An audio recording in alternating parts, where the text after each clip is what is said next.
예, 이번 시간에는 성막의 기구 중에서 7등잔대, 이것을 히브리어로 메노라라고 그럽니다. 이 메노라에 대해서 말씀드리겠습니다.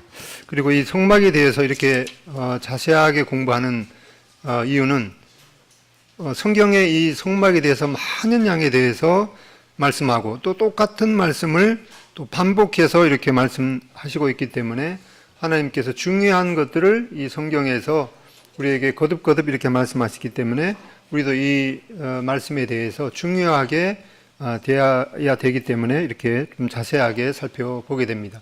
그리고 이 구약에 기록된 이 성막을 통해서 우리가 하나님 안에서 어떻게 살아야 되는지에 대해서 또 자세하게 교훈을 받을 수가 있기 때문에 살펴보게 됩니다. 그리고 지난 주간에 제가 전혀 모르는 한 2분 정도한테서 이제 문자가 왔어요. 어떻게 해서 전화번호를 알았는데, 알아서 이렇게 연락을 취했는지는 모르겠는데, 유튜브에서 이 성막에 대한 말씀을 듣고 궁금한 게 있어서 연락을 합니다. 이렇게 해서 다른 교단에 있는 2분이 전화를 했는데, 말씀에 대해서 말하자면 그분 표현에 의하면 이렇게 은혜를 받아서 이 내용이 책으로 나왔으면 좋겠는데 그 책으로 나온 게 없습니까? 이렇게 해서 그거 상당한 비용이 들어서 지금 기도하고 있습니다. 이러니까 본인도 기도하고 있다고 그러고 책이 나오게 되면 꼭 연락을 달라는 그런 소식이 왔습니다.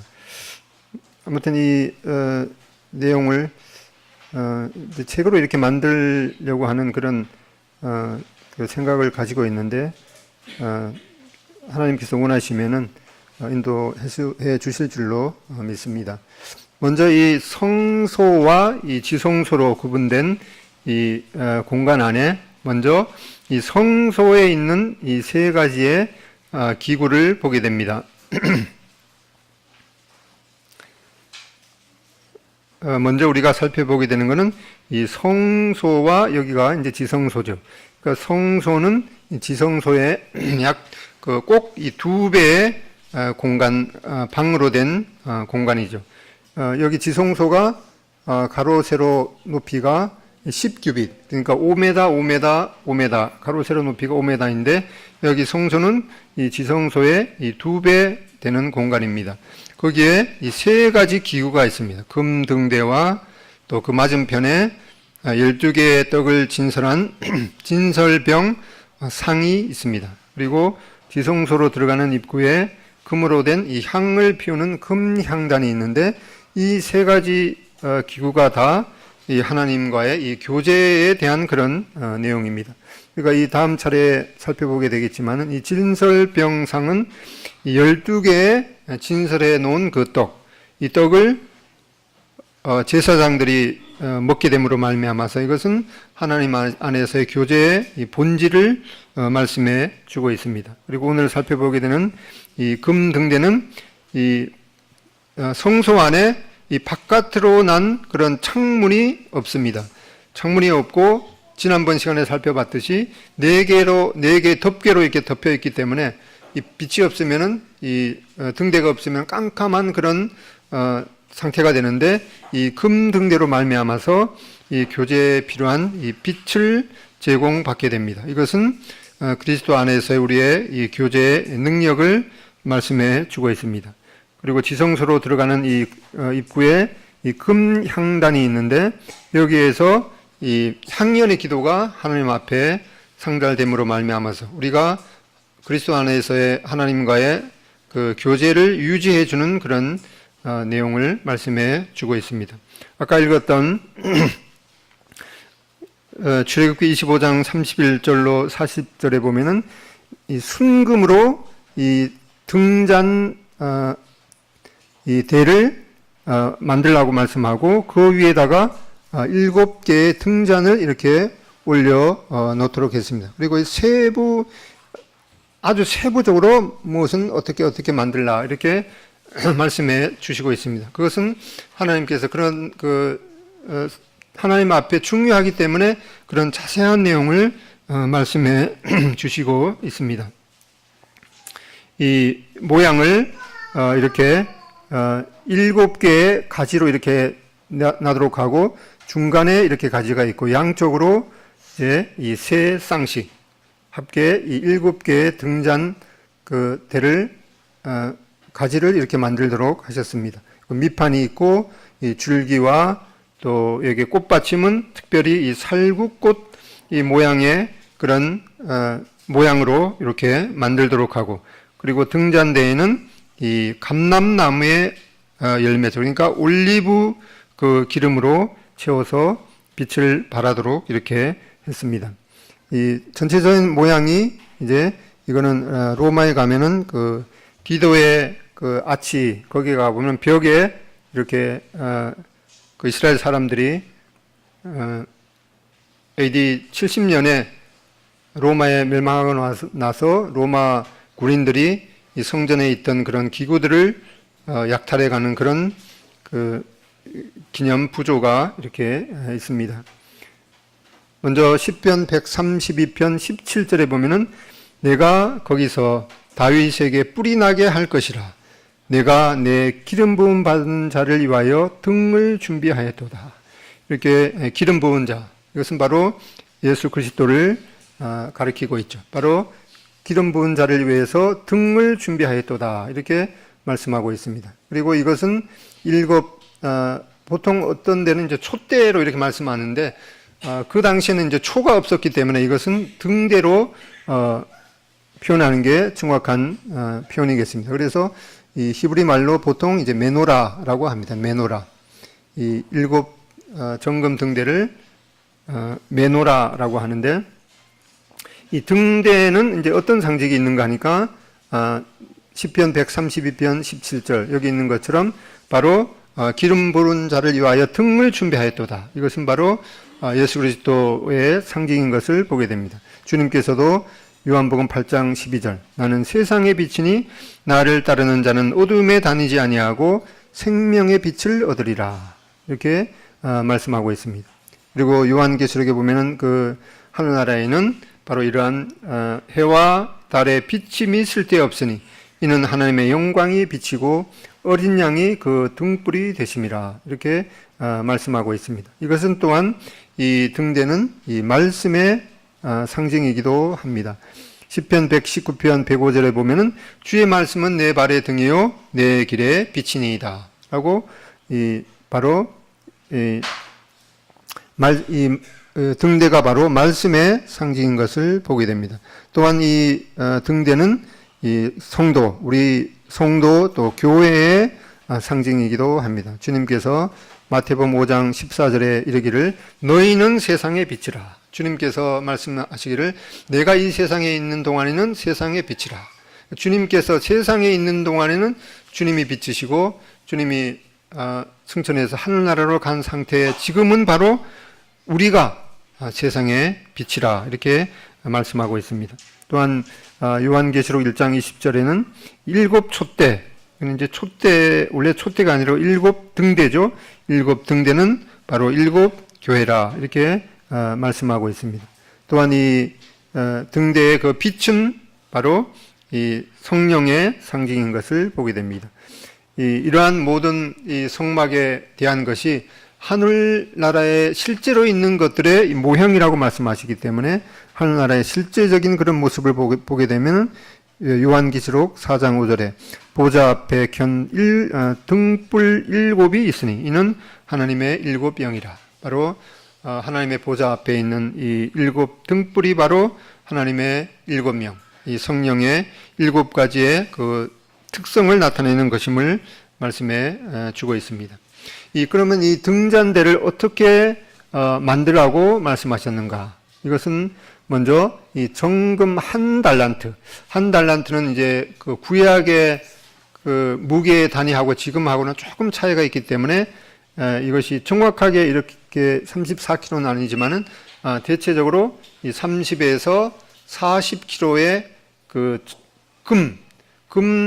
정금으로 이것을 만들라고 하는데 이거를 망치로 쳐서 만들도록 했습니다. 아까 보니까 그 7촛대를 아주 세밀하게 꽃받침은 살구꽃 받침에다가 그 다음에 중앙에 가지가 있고 옆에 6개의 그 가지가 있는 이러한 것을 이 망치로 쳐서 만든다고 하는 것은 이 금 한 덩어리죠. 이 34kg 되는 금 한 덩어리 갖다가 이것을 쳐서 만든다는 것은 아마 이 세상에서 이 메노라를 만드는 것이 가장 어려운 작업 중에 하나일 것 같습니다. 이걸 뭐 그냥 그 나무로 된 것을 그 칼로 이렇게 깎아도 쉽지 않은 건데 이 금 한 덩어리로 된 이 금을 갖다가 망치로 쳐서 만든다는 것은 아주 뭐 여간한 그런 기술이 아니면 만들기가 쉽지 않은 그런 것임을 보게 됩니다. 출애굽기 25장 31절에 보면은 너는 순금으로 등잔대를 쳐서 만들되. 이 재료와 또 만드는 방법에 대해서 구체적으로 하나님께서 이렇게 말씀하고 계십니다. 그 밑판과 줄기와 잔과 꽃받침과 꽃을 한 덩어리로 연결하고, 정말 이게 쉽지 않은 그런 이 제작 과정인 것을 보게 됩니다. 그리고 이 킹제임스 성경에 보면은 이 아까 여기 그 등잔과 너는 순금으로 등잔대를 쳐서 만들되 그 밑판과 줄기와 잔과 꽃받침과 꽃을 한 덩어리로 연결하고 이렇게 할 때 전에 그 나온 이 킹제임스 성경에 보면은 그 밑판을 뭐로 하는가? 그분의 밑판을 하고 이것은 이 어떤 물건으로 취급하는 것이 아니라 한 인격체로 말씀하고 있는 것을 보게 됩니다. 너는 순금으로 등잔대를 쳐서 만들 때 그분의 밑판과 그분의 줄기와 그분의 잔과 이렇게 이 메노라를 물건으로 취급하지 않고 한 인격으로 취급하고 있는 것을 보게 되는데 이런 걸 통해서 바로 이 메노라는 바로 이 그 메시아의 상징인 것을 다시 한번 살펴보게 됩니다. 욥기 23장 10절에 보면은 그러나 내가 가는 길을 그가 아시나니 그가 나를 단련하신 후에는 내가 순금같이 되어 나오리라. 바로 이 메노라가 바로 예수님의 그리스도의 상징인 것을 살펴봤는데 이 그리스도께서 우리를 위해서 십자가에서 이 말할 수 없는 그런 이 고난을 통해서 하나님의 아들로 영광을 받으신 것을 보게 될 때 이러한 이 등잔대의 제작 과정을 통해서 우리는 이 그리스도의 이 고난의 그 예표를 보게 됩니다. 그리고 이 출애굽기 31장 2절로 8절에 보면은 이 부살렐, 그러니까 내가 유다 지파 훌의 손자요 우리의 아들은 이 부살렐이 바로 이러한 성막의 아주 중요한 그런 기구들을 만드는 그런 책임자로 부르시고 또 6절에 보면은 내가 또 단지파 아히사막의 아들 오홀리압을 세워서 그와 함께 하도록 했다. 그래서 부살렐과 이 오홀리압이 바로 이 8절에 있는 상과 그 기구와 순금 등잔대와 그의 모든 기구와 분향단을 만들었다. 이렇게 말씀하고 있는데 아주 이 부살렐 오홀리압 이 그 두 제작 책임자가 이렇게 아주 세밀한 그 메노라를 이렇게 망치로 쳐서 만들었던 것을 보게 됩니다. 아마 수없이 이렇게 금을 두드려서 만들다가 또 하나님께서 말씀하신 그대로 안 되니까 또다시 그것을 망치로 두드려서 이렇게 수십 번의 그런 과정을 통해서 이 등잔대를 만들었던 것을 우리는 생각해 보게 됩니다. 이것을 망치로 쳐서 만든다는 것은 뭐 지금도 거의 불가능한 그런 일이겠죠. 이렇게 줄기가 있고 여기에 꽃받침과 이 잔과 꽃받침과 살구꽃 모양의 형상을 이렇게 만든다는 것은 참으로 쉽지 않은 그런 과정이지만은 하나님께서는 특별히 모세를 통해서 이 등잔대를 망치로 쳐서 만들도록 이렇게 지시를 하셨습니다. 이 살구꽃에 대해서 보게 되면은 민수기 17장에서 이 모세가 증거 장막에 들어갔을 때 이 쌍난 살구 지팡이를 말씀하고 있습니다. 민수기 17장 8절에 이튿날 모세가 증거의 장막에 들어가 본즉 레위 집을 위하여 낸 아론의 지팡이에 움이 돋고 순이 나고 꽃이 피어서 이 살구 열매가 열렸더라. 이렇게 바로 이 모세가 지니고 있던 그 지팡이가 바로 이 살구나무 지팡이였는데 모세가 이렇게 그 지팡이에서 움이 돋고 순이 나고 이 열매가 맺혔던 이러한 그 기적을 체험했던 것을 보게 됩니다. 또한 예레미야 1장에 보면은 하나님께서 예레미야에게 이 앞으로 회복될 이스라엘의 그 상징이 바로 이 살구나무인 것을 말씀해 주고 있습니다. 예레미야서 1장 11절 여호와의 말씀이 또 내게 임하니라 이르시되 예레미야야 너가 무엇을 보느냐 하시매 내가 대답하되 내가 살구나무 가지를 보나이다. 이렇게 말씀하고 있는데 바로 이 살구나무는 이 겨울을 보내고 그 모든 꽃들 중에서 가장 먼저 피는 그런 꽃이라고 하는데 바로 이 살구나무는 이 부활의 상징인 것을 우리가 살펴보게 됩니다. 또 등대의 그 식양을 보면 어떻게 만들도록 말씀하시는가 하니까 등대의 이 중앙에 원줄기가 이렇게 있습니다. 그리고 이 좌우로 이 세 쌍의 줄기가 이 모두 이렇게 연결되도록 이 망치로 두들겨서 이것이 다 이렇게 연결되도록 했던 것을 보게 됩니다. 이렇게 6개의 이렇게 가지에는 각각 이 살구꽃 형상의 잔 3개와 꽃받침과 꽃이 있도록 이렇게 했습니다. 그리고 등대 이 원줄기에는 살구꽃 형상의 잔, 여기는 이 4개를 만들고 꽃받침과 이 꽃이 있도록 했던 것을 보게 됩니다.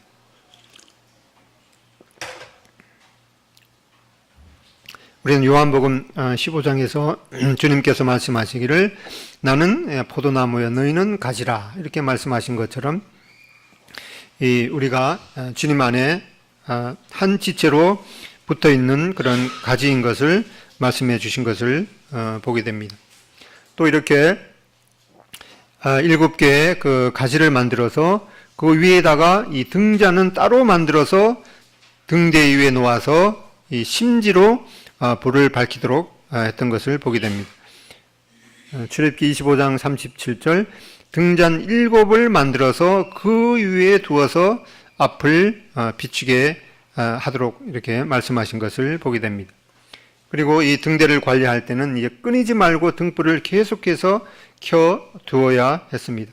출애굽기 27장 20절에 보면은 너는 또 이스라엘 자손에게 명령하여 감나무로 짠 순수한 기름을 등불을 위하여 너에게로 가져오게 하고 끊이지 않게 등불을 켜대.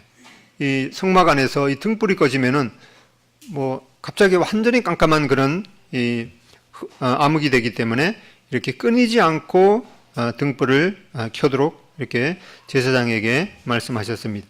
출애굽기 27장 21절에도 항상 여호와 앞에 그 등불을 보살피게 하라. 또 레위기 24장 2절에 보면은 계속해서 등잔불을 켜 둘 것이며 이렇게 말씀하셨습니다. 또한 그 등잔에 필요한 그 기름은 이 감람을 찧어낸 아주 순수한 또 순결한 감람유, 이건 올리브유죠. 감람유, 올리브유로 불을 밝히도록 했습니다. 출애굽기 27장 20절에 보면은 너는 또 이스라엘 자손에게 명령하여 감람으로 짠 이거 어떻게 읽어야 되죠? 예. 순수한 기름을 등불을 하여 너에게로 가져오게 하고 끊이지 않게 등불을 켜다. 이 감람으로 아주 순수한 그 불순물이 들어가지 않은 아주 순수한 기름을 이 등잔에 필요한 그 기름으로 사용하도록 했습니다. 또 레위기 24장 2절에도 보면은 여기는 이제 순결한 기름을 가져오게 해서 계속해서 등잔불을 켜 둘 것이라 이렇게 말씀하셨습니다. 바로 이 메시아, 이 히브리어로 메시아고 헬라어로 그리스도죠.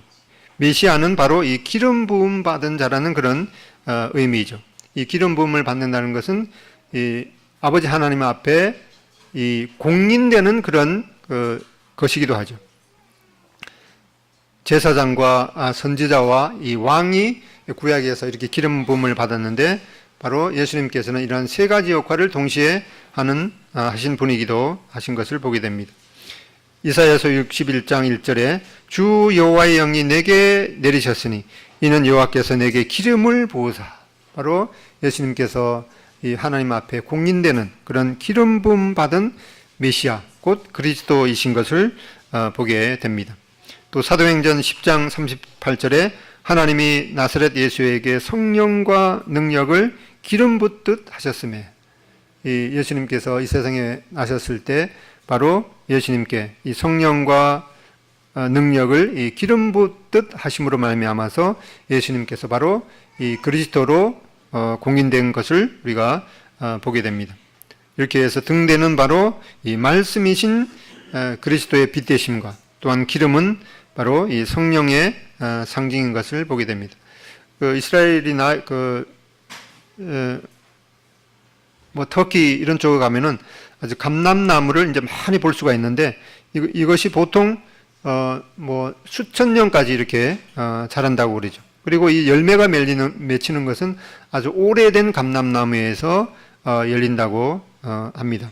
이렇게 이스라엘 가보면은 이제 식탁에 보통 이렇게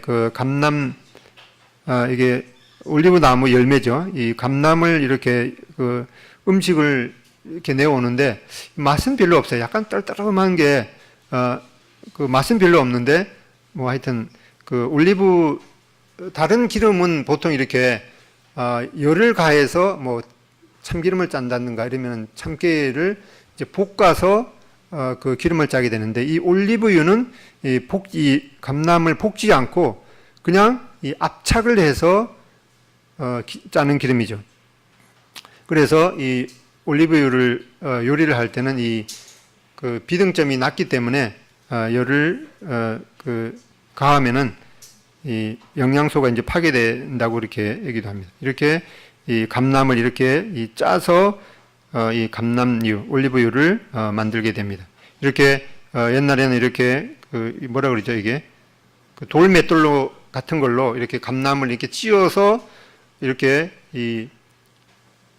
어떤 이 망 같은 데다가 이렇게 무거운 걸로 이렇게 꽉 짜게 되면은 이 감람을 찧을 때 가장 먼저 나오는 것이 이 가장 순수한 그런 아주 고급 기름이라고 합니다. 이것이 이러한 아주 순결한 기름을 썼을 때 이 심지에다가 불을 붙이면은 이 거름이 발생하지 않는다고 하기 때문에 제일 먼저 나오게 되는 이 가장 순전한 이 순수한 기름이 바로 이 등잔에 빛을 밝히는 그러한 용도로 쓰이게 되었습니다. 이것은 이제 겟세마네 예수님께서 땀방울이 핏방울이 되도록 기도하셨던 겟세마네 동산에 가보면은 이 감람나무를 보게 되는데 여기 가보면은 이제 안내판에 거의 2000년 정도 되었다는 그런 안내판이 써 있는데 이 겟세마네가 바로 기름 짜는 기구죠. 올리브 프레스라는 그런 의미인데 바로 예수님께서 이 겟세마네 동산에서 우리를 위해서 예수님의 진액이 다 빠지도록 기도하셨던 그런 장소이기도 합니다. 그래서 그 옆에 가보면은 이러한 그 조각상이 있습니다. 예수님께서 이제 이 겟세마네 동산에서 땀방울이 핏방울이 되도록 이렇게 간절하게 기도하셨기 때문에 그 진액이 다 빠진 그런 모습의 조각상을 보게 됩니다. 아까 봤던 이사야서 61장 1절, 바로 여호와께서 예수님에게 기름을 부으신 이런 내용을 말씀하고 있고, 또 누가복음 4장 17절에도 18절, 주의 성령이 내게 임하셨으니 이는 가난한 자에게 복음을 전하게 하시려고 내게 기름을 부으셨다. 바로 성령이 바로 기름인 것을 말씀하고, 사도행전 10장 38절에도 하나님이 나사렛 예수에게 성령과 능력을 기름 붓듯 하셨다라는 말씀을 보게 됩니다. 또한 이 등대를 관리할 때 매일 여기 보살피게 했다 이렇게 말씀하고 있는데, 전에 개역 성경에는 이것을 매일 간검 했다 이렇게 말씀하고 있습니다. 간자라는 말은 이제 볼 간자에다가 점검할 검자죠. 그래서 매일 살피고 점검했던 것을 보게 됩니다. 이 출애굽기 27장 21절에 아론과 그의 아들들로 회막안 증거궤 앞 휘장 밖에서 저녁부터 아침까지 항상 요 앞에 그 등불을 보살피게 하라, 이 간검하게 하라 이렇게 말씀하고 있는데, 어떻게 보살폈는가 하니까 출애굽기 37장 23절 23절 일곱 등잔 일곱과 그 불집게와 불똥 그릇을 순금으로 만들었으니 등잔대와 그 모든 기구는 순금 한 달란트로 만들었더라. 이렇게 그 성소 안에서 이 등잔을 올리브 기름을 넣어서 이 심지를 이렇게 통해서 그 빛을 밝히게 했는데, 그 심지가 이렇게 올라오면은 그름이 발생하게 됩니다. 그래서 그것을 이제 너무 빛을 발하지 않으면 이 불집게로 그 심지를 이렇게 잡아당기게 하고, 너무 많이 올라와서 이제 그림이 발생하면은 이제 이 집게로 그 심지를 아주 적절하게 이렇게 잘라줘야 됩니다.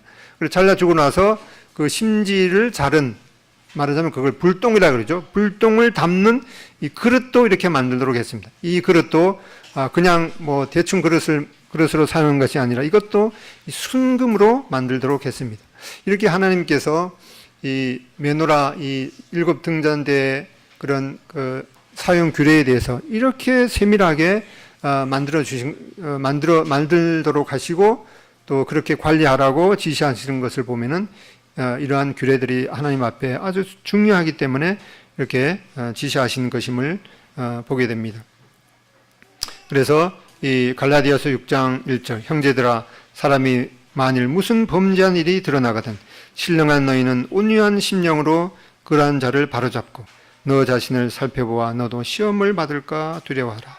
그래서 교회 안에 이런 어떤 문제가 발생하게 될 때 이 온유한 심령으로 이 그름을 이제 제거해야 되는 그런 일을 하라고 이렇게 또 신약에서 말씀하신 것을 보게 됩니다. 주님께서 요한복음 8장 12절에 나는 세상의 빛이니 나를 따르는 자는 어둠에 다니지 아니하고 생명의 빛을 얻으리라 이렇게 말씀하고 있습니다. 이렇게 등잔의 그 그림에 대한 관리를 말씀하시면서 이렇게 그 불집게를 말씀하죠. 불집게, 이거는 그 등잔의 이 심지를 정리하는 그런 그 가위이죠. 심지가 너무 많이 올라왔으면은 이 가위를 자르도록 하고, 지금 우리 청년들은 이 등잔을 본 일이 뭐 거의 없을지도 모르죠.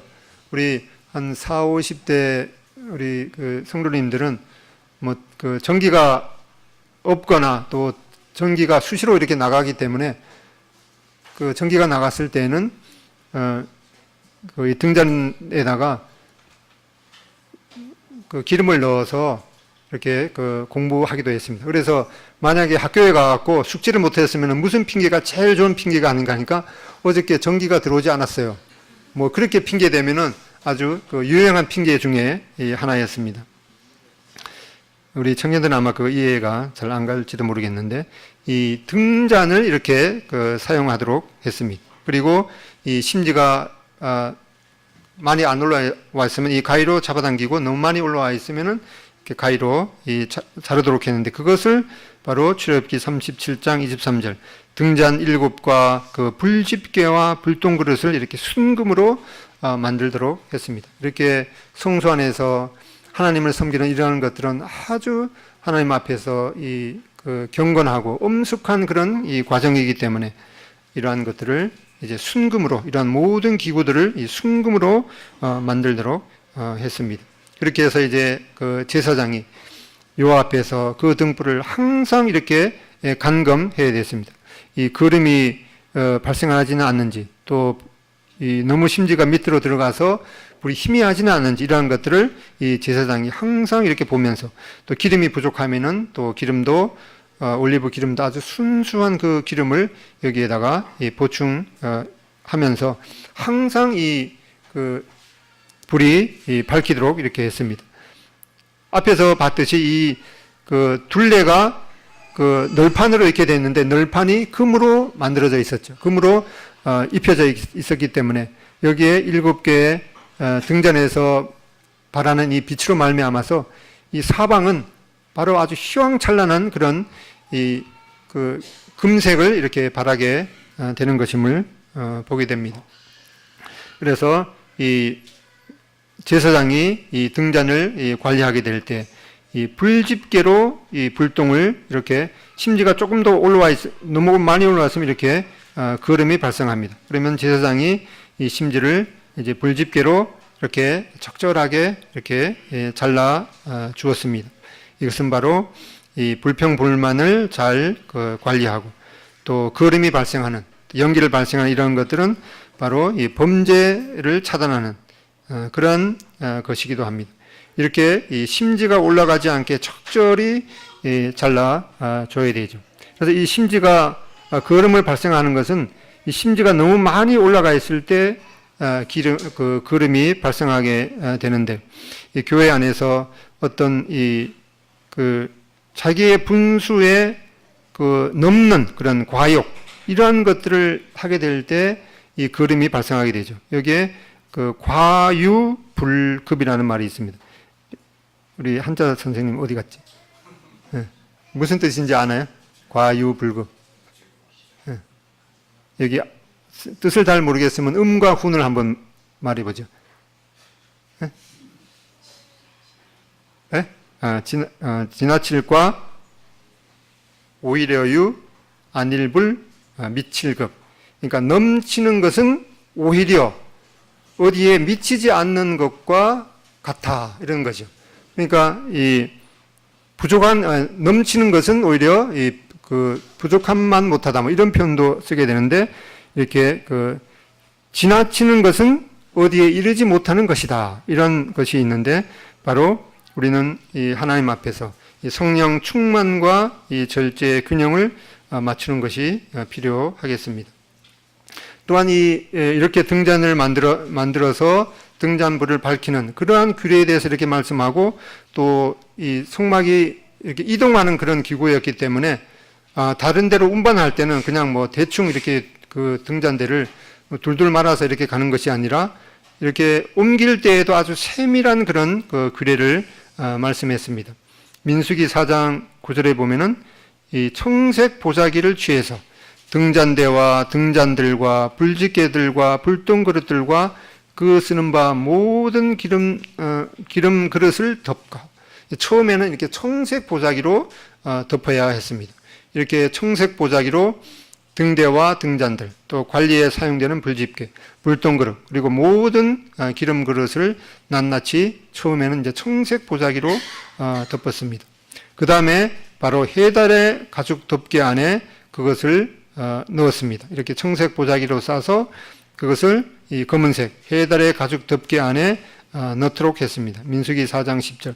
등잔대와 그 모든 기구를 해달의 가죽 덮개 안에 넣어 매는 틀 위에 두고, 그리고 이게 등잔 그 대가 이렇게 가지가 있기 때문에 잘못하면 이렇게 휘거나 이제 부러질 수가 있기 때문에 그 틀에 넣어서 이동할 때 옮길 것을 이렇게 말씀했습니다. 매는 틀을 만들어서 운반한다. 직접 손으로 만지지 않도록 했습니다. 민수기 4장 10절에 보면은 이 매는 틀 위에다가 이 7 등잔대를 두도록 했습니다. 그리고 운반할 때는 아무나 이것을 운반하는 것이 아니라 반드시 이 고핫 자손이 운반하도록 했습니다. 민수기 4장 4절로 5절에 보면은 고핫 자손이 회막 안에 지성물에 대하여 할 일이 이러하니라 하고 이렇게 보게 되는데, 제일 처음에 이렇게 이 등잔들과 그 다음에 관리에 사용되는 불집게, 불똥그릇, 그리고 모든 기름 그릇을 이렇게 청색 보자기로 처음에 이렇게 덮었습니다. 그리고 이렇게 청색 보자기로 이렇게 덮고 이렇게 싸서 그 다음에는 이 검은색의 해달 가죽 덮개 안에 이렇게 넣도록 했습니다. 이렇게 해서 이제 운반할 때는 이렇게 매는 틀 위에다가 이렇게 집어넣어서 운반하도록 했는데, 그래서 겉으로 볼 때는 이렇게 청색 보자기 안에 바로 검은색 이 해달의 가죽 덮개가 덮개를 이렇게 씌워서 매는 틀 위에다가 넣어서 이렇게 운반하도록 했습니다. 그래서 바로 이 청색 보자기는 이 검은 해달의 가죽 안에 숨어 있는 것을 보게 됩니다. 이렇게 말씀하신 후에 앞에 우리가 출애굽기 25장에 이 7 등잔대에 대해서 어떻게 만들라 이렇게 말씀하시고 난 다음에 그대로 말씀하셨는지 또 한 번 이렇게 이 감리 과정이 기록이 되어 있습니다. 앞에 우리가 봤던 출애굽기 25장 31절에 있는 내용하고 이제 정확하게 그대로 만들어졌는지 이 똑같은 내용이 출애굽기 37장에 다시 한번 반복되는 것을 보게 됩니다. 왜 이렇게 똑같은 내용이 이 성경에 반복되었는가? 그것은 바로 하나님께서 이 메노라에 대해서, 이 7 등잔대에 대해서 어떻게 만들라 이렇게 말씀하신 것과 또 그대로 만들어졌는지, 이것이 아주 중요하기 때문에 이렇게 2번씩이나 기록이 되어 있습니다. 출애굽기 37장 17절로 24절 성경을 보시든가 앞에 스크린을 보시든가 한번 다시 한번 읽어보겠습니다. 시작.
네, 과연 앞에서 우리가 봤던 출애굽기 25장의 이 7 등잔대에 대해서 어떻게 만들라고 말씀하신 그대로 만들어졌다고 이제 그 출애굽기 37장에 다시 한번 이렇게 기록이 되어 있습니다. 그러면 그 메노라를 통해서 우리가 그 적용해야 될 것이 무엇인가?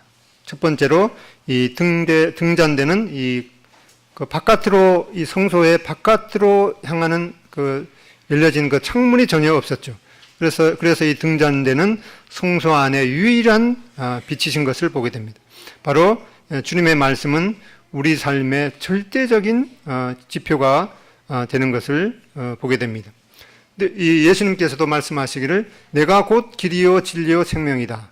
이렇게 말씀하실 때 내가 곧 유일한 길이요 유일한 진리요 유일한 생명이다.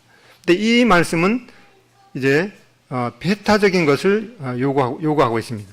뭐 예수님 외에 우리가 영생을 얻는 방법, 예수님 외에 우리가 천국에 갈 수 있는 방법은 있습니까? 없습니까? 절대로 없는데, 그런데 이 말씀이 다른 사람들을 불편하게 하죠. 어떻게 그 성경만 또 그리스도인만 예수님이 유일한 해답이라고 말씀하는가? 어떻게 그렇게 배타적인 생각을 할 수 있는가?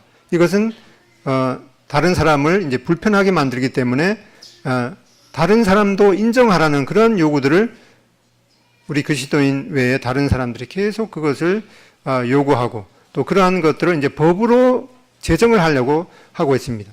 이 소위 차별은 금지해야 된다라는 그런 법을 만들려고 하고 있고, 또 우리들에게도 예수님만이 유일한 길이요 진리요 생명이다, 그러한 것들을 하지 못하도록, 만약 그런 것을 했을 때는 이제 차별금지법이 제정이 되어서 그런 이제 법을 어겼을 때는 뭐 이제 그 법에 따라서 이제 처벌을 받아야 되는 그런 법을 계속해서 만들도록 하고 있습니다. 그래서 앞으로는 이제 전에는 이제 뭐 지금도 다른 이슬람 국가 같은 데에서 복음을 전하다가 순교를 당하게 되는 그런 경우도 있지만은 이제 우리나라에도 바로 우리 그리스도인들이 순교자적인 그런 삶을 이제 대비해야 되는 그런 상황들이 계속해서 우리에게 압박을 가해 오고 있습니다. 그럼에도 불구하고 우리는 예수님만이 유일한 절대적인 길이요 진리요 생명이다라고 하는 그런 것들을 절대로 우리는 용납할 수 없는 그런 것임을 보게 됩니다. 그 사람들이 요구하는 것은 이 배타적인 그런 믿음, 또 배타적인 그런 그 생활 태도를 버리라고 요구를 하고 있습니다. 그런데 우리가 세상에서 이 배타적인 믿음, 또 배타적인 사랑을 해야 되는 그러한 경우가 상당히 많이 있는 경우 있습니다. 우리가 예수님에 대해서도 이 배타적인 그런 믿음과 또 배타적인 사랑을 해야 됩니다. 예수님 외에 다른 길이 없기 때문에. 그런데 우리의 배우자에 대해서도 우리가 배타적인 사랑을 해야 되는 것이죠. 그 사람들이 요구하는 것은 뭔가 다른 사람들도 똑같이 그렇게 해야지 어떻게 그렇게 배타적인 그 생각과 태도를 가지고 있는가? 그러면 그 사람들이 그렇게 요구하는 사람은 이 자기 배우자에 대해서도 다른 모든 남자나 여자와 똑같이 대해야 된다라고 그렇게 주장하는 것하고 전혀 틀린 것이 없는 것을 보게 되는데, 우리는 이렇게 예수님에 대해서 또 예수님께서 말씀하신 그런 삶의 원리, 이 배우자에 대해서 또 배타적인 그런 사랑을 해야 되는 것을 우리가 절대로 양보할 수 없는 것임을 보게 됩니다. 바로 등잔대는 성소 안에 유일한 빛이신 것을 보게 되고, 우리 삶의 지표는 이 유일한 지표가 바로 주님의 말씀인 것을 보게 됩니다. 두 번째는 바로 이 예수님께서 이 세상에 있는 동안에는 세상의 빛이라 이렇게 말씀하셨기 때문에 예수님께서 이제 천국으로 가신 후에는 바로 우리가 세상의 빛임을 말씀하고 있습니다. 그래서 우리가 바로 어둠의 일을 벗고 거룩하고 진실하게 살아가는 것이 바로 세상의 빛됨을 증거하는 것임을 보게 됩니다. 그다음에 이 세 번째는 이 하나님 앞에 이렇게 빛을 발할 때 순전한 기름으로 빛을 발해야 됩니다. 그래서 이 나의 언행이 혹시나 이 거름을 발생하는 것은 아닌가 그렇게 생각이 되고, 또 그렇게 나타났다면은 이 거름을 발생하는 그런 것에 대해서 우리는 하나님 앞에서 내려놓는 그런 자세가 필요하겠습니다. 이 모세도 이제 40세가 되어서 이제 하나님 앞에서 뭔가는 이제 해야 된다고 이렇게 그 책임감을 느끼고 이제 자기 민족 이스라엘을 돌아보려고 이렇게 시도하다가 그는 이제 오히려 사람만 죽이는 이 살인자의 그런 신세가 되어서 이 광야로 이 도망을 갔습니다. 그리고 그 40도 이제 그 후에 또 40년간을 광야에서 이제 그 양을 치면서 지냈습니다. 그러다가 이제 80세가 되어서 그는 광야 그 떨기나무에서 이제 그 불이 있는데 그 불이 전혀 떨기나무를 이제 그 사르지도 않고 연기도 발생하지 않는 그런 모습을 봤을 때 이 모세는 자기의 살아온 삶과는 전혀 다른 그런 광경을 보게 되죠. 자기는 하나님 앞에 뭔가를 이렇게 시도하다가 이 거름만 발생하고 폭삭 이렇게 그 사그라들었지만은 이 떨기나무 가운데 나타난 이 하나님의 빛은 그 떨기나무를 태우지도 않으면서 또 거름도 발생하지 않는 그러한 상황을 보면서 이 하나님 앞에 이 부르심을 받게 되는 그런 것임을 보게 될 때 이렇게 우리는 하나님 앞에 이 과유불급, 이 넘치는 것은 오히려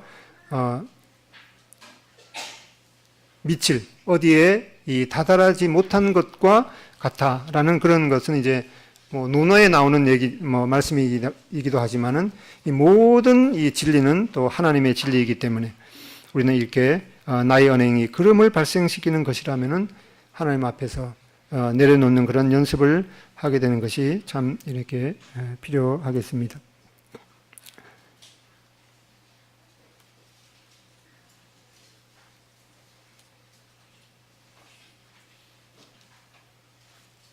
소리가 나올지 모르겠는데.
기도하고 마치겠습니다.